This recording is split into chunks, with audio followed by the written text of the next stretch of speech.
ദേശാഭിമാനി മുഖപ്രസംഗം 2024 ഡിസംബർ 6. കേരളത്തിലെ ട്രെയിൻ യാത്രക്കാരും മനുഷ്യരല്ലേ? ഇന്ത്യൻ റെയിൽവേയിൽ ലാഭകരമായ സർവീസുകളുടെ അടിസ്ഥാനത്തിൽ ഏറ്റവും മുന്നിലാണ് കേരളം. എവിടെയായാലും മലയാളികൾ ടിക്കറ്റ് എടുത്താണ് യാത്ര ചെയ്യുന്നത്.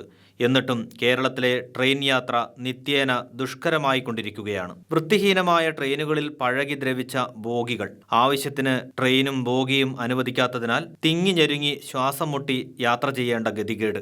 കേരളത്തിലെ ട്രെയിൻ യാത്രക്കാരെ രണ്ടാം കിടക്കാരായി കാണുന്ന റെയിൽവേയുടെ നടപടി തികച്ചും മനുഷ്യത്വരഹിതമാണ്. ദുരന്തമുഖങ്ങളിൽ പോലും സംസ്ഥാനത്തോട് കേന്ദ്ര സർക്കാർ കാട്ടുന്ന ക്രൂരമായ അവഗണനയുടെ തുടർച്ചയാണ് യാത്രാ ദുരിതവും. അത്യാധുനിക ട്രെയിനെന്ന് പ്രഖ്യാപിച്ച് സർവീസ് നടത്തുന്ന വന്ദേ ഭാരത് പോലും യാത്രക്കാരെ ദ്രോഹിക്കുന്നു. കഴിഞ്ഞ ദിവസം കാസർഗോഡ് തിരുവനന്തപുരം വന്ദേ ഭാരത് എക്സ്പ്രസ് എൻജിൻ തകരാറിനെ തുടർന്ന് 3 മണിക്കൂറിലേറെയാണ് ഷൊർണൂരിൽ കുടുങ്ങിയത്. ഒടുവിൽ സാധാരണ ട്രെയിനിന്റെ ഇലക്ട്രിക് എൻജിൻ ഉപയോഗിച്ച് കെട്ടിവലിച്ചാണ് തിരുവനന്തപുരത്തേക്കുള്ള യാത്ര തുടർന്നത്. കൃത്യസമയത്ത് എത്തുമെന്ന പ്രതീക്ഷയോടെ അമിത ചാർജ് നൽകി വന്ദേ ഭാരതിൽ കയറുന്നവർ വഴിയാധാരമാകുന്ന സ്ഥിതിയാണിപ്പോൾ. വന്ദേ ഭാരത് സർവീസിന് തന്നെ നാണക്കേടുണ്ടാക്കുന്ന ഇത്തരം വഴിയിൽ കിടക്കൽ സംഭവങ്ങൾ ആവർത്തിക്കുകയാണ്. മറ്റൊരു പ്രധാന സർവീസാണ് ജനശതാബ്ദി എക്സ്പ്രസ്. ഇന്ത്യയിലെ എല്ലാ നഗരങ്ങളിലും ജനശതാബ്ദി ട്രെയിനുകളുണ്ട്.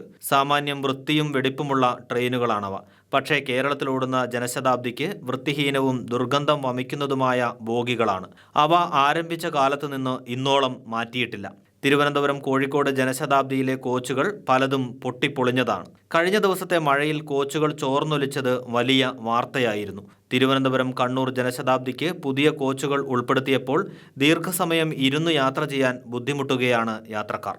കേരളത്തിൽ ഓടുന്ന ട്രെയിനുകളുടെ സ്ഥിതി കണ്ടാൽ യാത്ര ചെയ്യുന്ന മനുഷ്യരെ റെയിൽവേ മന്ത്രാലയം ഇതുവരെ യാത്രക്കാർ എന്ന പട്ടികയിൽ പരിഗണിച്ചിട്ടില്ലെന്ന് തോന്നുന്നു.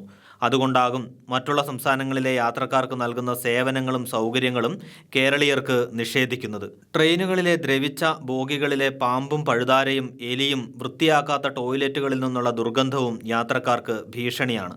തൂങ്ങിയാടുന്ന ഡോറുകൾ പലതും അടയ്ക്കാൻ സാധിക്കാത്തതാണ്. ഇത് പലപ്പോഴും യാത്രക്കാർ പുറത്തേക്ക് തെറിച്ചു വീഴാൻ കാരണമായിട്ടുണ്ട്. ഉപേക്ഷിക്കുന്നതിന് തൊട്ടുമുമ്പ് ഉപയോഗിച്ചു തീർക്കാനായി പഴഞ്ചൻ കോച്ചുകളാണ് കേരളത്തിലേക്ക് തള്ളിവിടുന്നത്.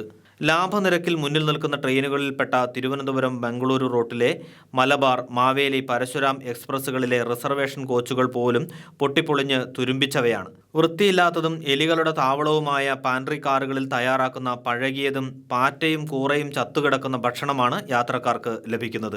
പാൻട്രി കാർ ഇല്ലാത്ത ട്രെയിനുകളിൽ ടോയ്ലറ്റുകളോട് ചേർന്നാണ് കുടിവെള്ളവും ഭക്ഷണവും ശേഖരിച്ചു വയ്ക്കുന്നത്. ട്രെയിനുകളിലെ ശുചിത്വത്തെക്കുറിച്ച് യാത്രക്കാർ തുടർച്ചയായി പരാതി പറയുമ്പോഴും പരാതി പരിശോധിക്കുന്നു എന്ന മറുപടി അധികൃതർ ആവർത്തിച്ചുകൊണ്ടേയിരിക്കും. കേരളത്തിൽ പുതിയ ട്രെയിനുകളോ ഉള്ളവയ്ക്ക് പുതിയ സ്റ്റോപ്പുകളോ അനുവദിക്കാറില്ല. വന്ദേ ഭാരത് ട്രെയിൻ പോലും വലിയ കോലാഹലങ്ങൾക്ക് ശേഷമാണ് അനുവദിച്ചത്.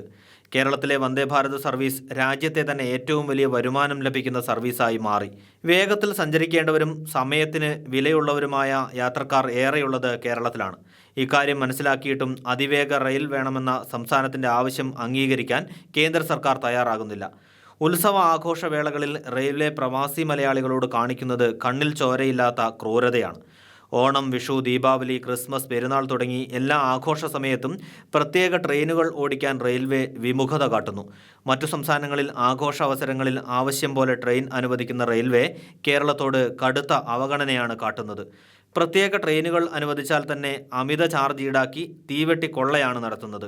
രാഷ്ട്രീയ വിരോധം തീർക്കുന്ന മോദി സർക്കാരിൻ്റെ സമീപനം തുടരുന്ന കാലത്തോളം കേരളത്തിൻ്റെ ദുരവസ്ഥയ്ക്ക് മാറ്റമുണ്ടാകുമെന്ന് പ്രതീക്ഷിക്കാനാകില്ല. റെയിൽവേയുടെ അവഗണന തിരുത്താൻ മലയാളികൾ ഒറ്റക്കെട്ടായി രംഗത്തിറങ്ങേണ്ട കാലമാണിത്.